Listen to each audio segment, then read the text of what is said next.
Kiss. Sexy time na. Sexy Mega.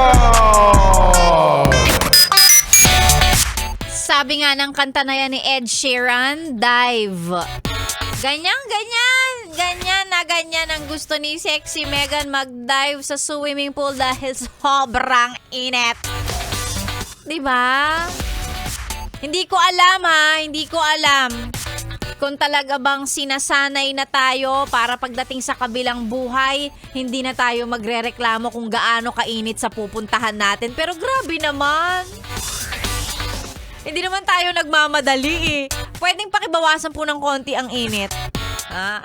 Siguro oras na rin to para bawas-bawasan mo yung pagiging makasalanan mo. Baka kaya sobrang init dyan sa inyo. Sa amin, sakto lang eh.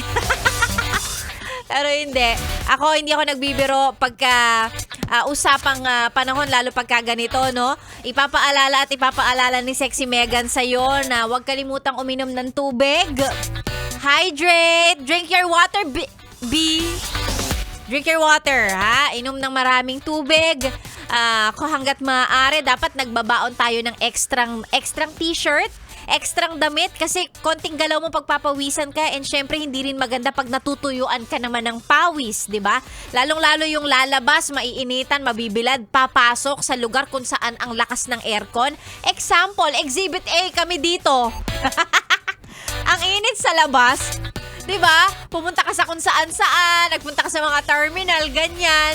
Papasok ka dito, biglang bugs! 17 degrees Celsius. Biglang feeling ko, from daing to hotdog sa ref real quick. Magkakasakit ka niyan. So, diba, hanggat maaari, ayan, dapat hindi mawawala sa mga baon ninyo everyday. Tubig, yung tubigan, malaking lalagyanan ng tubig para 'di ba, hydrated ka. Extrang damit, extrang t-shirt para pagpawisan ka, makapagpalit ka. O kaya face towel, pamunas, 'di ba? Magdala ng payong para naman pagka naglalakad ka sa labas, alam ko sasabihin ng iba, arte lang 'yan, wag na magpayong. Sige, okay lang. Pero pag ikaw talaga na heat stroke, ewan ko na lang sa'yo. 'Di ba? Magpayong, ganyan. Para sa mga next level ang kaartehan, ayaw nang naaarawan, mag-sunscreen. Daming alam.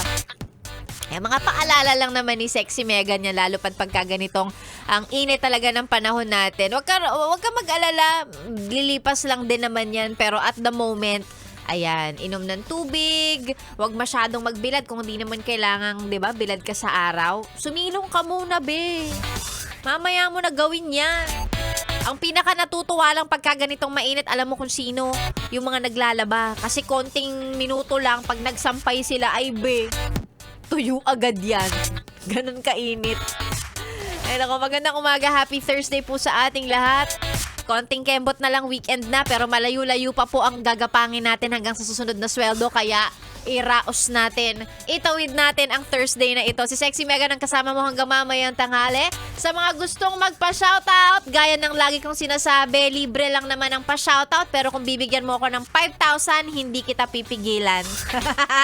Bigay ko pa sa'yo Gcash ko, be. With valid ID. Sabi? Ayan. Ang mga pa-shoutout po ay isend sa ating Facebook page.